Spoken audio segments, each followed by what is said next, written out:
देश में एक बार फिर से यूसीसी का मुद्दा गर्म हो चुका है।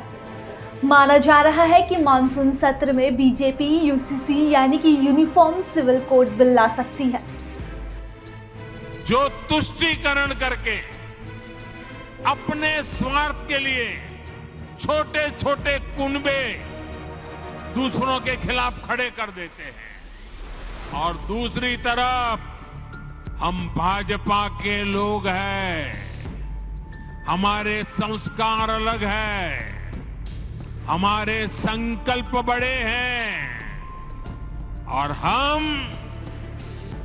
हमारी प्राथमिकता दल से पहले देश की है।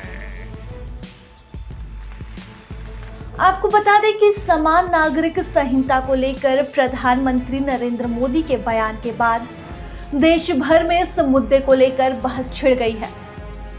तमाम विपक्षी दल इस मुद्दे को लेकर अपने अपने तर्क दे रहे हैं और सवाल उठा रहे हैं। दरअसल समान नागरिक संहिता को लेकर मंगलवार को पीएम नरेंद्र मोदी ने एक बयान दिया था। पीएम ने यूसीसी का विरोध करने वालों से सवाल किया था कि आखिर दोहरी व्यवस्था से देश कैसे चल सकता है। पीएम मोदी ने यह भी कहा था कि संविधान में भी सभी नागरिकों के लिए समान अधिकार का जिक्र किया गया है। ऐसे में बीजेपी ने तय किया है कि वो तुष्टीकरण और वोट बैंक की राजनीति के बजाय संतुष्टीकरण के रास्ते पर चलेगी। भाजपा ने ये तय किया है कि हमें तुष्टीकरण के रास्ते पर नहीं चलना है, वोट बैंक के रास्ते पर नहीं चलना है। हमारा रास्ता कौन सा है? हम मानते हैं कि देश का भला करने का रास्ता तुष्टीकरण नहीं है, तुष्टीकरण नहीं है, तुष्टीकरण नहीं है। सच्चा रास्ता है संतुष्टीकरण, संतुष्टीकरण, संतुष्टीकरण।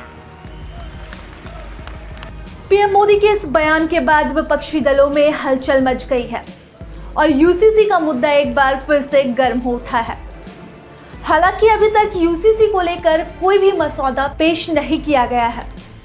हमारे देश में हर व्यक्ति 140 करोड़ जनता में एक समान है और अगर एक समान है तो एक नीति होनी चाहिए सभी की।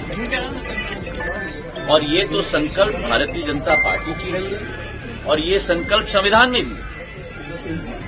तो आज जो 70 साल में नहीं हो पाया 3 तलाक को हटाने का, कश्मीर में 370 को रद्द करने का और पूरे देश में एक समान नीति यूनिफॉर्म सिविल कोड स्थापित करने का जो असंभव कार्य था वो प्रधानमंत्री जी ने पूर्व में भी संभव करवाया है और यूसीसी भी हम लोग संभव करवाएंगे। सभी से साथ में चर्चा। समान नागरिक संहिता यानी कि एक देश और एक कानून।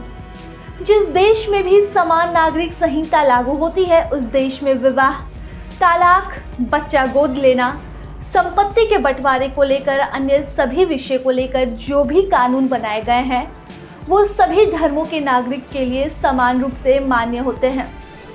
फिलहाल भारत में कई निजी कानून धर्म के आधार पर तय है।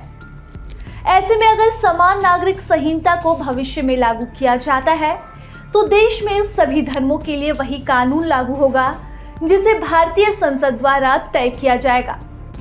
The committee also interacted with the representatives of political parties, state statutory commissions, as well as with leaders of various religious denominations.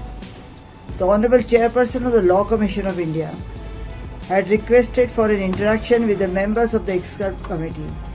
This interaction was held on 2nd June 2023, wherein members as well as chairpersons of both the Law Commission and the expert committee were present.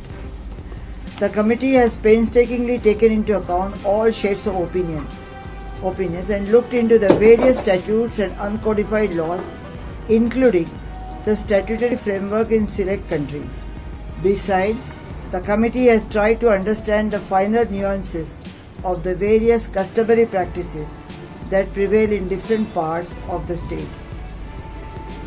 It gives me immense pleasure to inform you that the drafting of the proposed Uniform Civil Code of Uttarakhand is now complete. The report of the expert committee along with the draft code would soon be printed and submitted to the government of Uttarakhand, and I can tell you that will be very soon. Bharat में फिलहाल गोवा और उत्तराखंड ऐसे राज्य है जहां UCC लागू है। संविधान में गोवा को विशेष राज्य का दर्जा मिला है। इसे गोवा सिविल कोड के नाम से भी जाना जाता है। वहां हिंदू, मुस्लिम और ईसाई समेत सभी धर्म और जातियों के लिए एक ही फैमिली लॉ है। इस कानून के तहत गोवा में कोई भी ट्रिपल तलाक नहीं दे सकता है। वहीं रजिस्ट्रेशन कराए बगैर किसी की भी शादी मान्य नहीं होती है। प्रभातखबर.com, विश्वास वही, रफ्तार नहीं।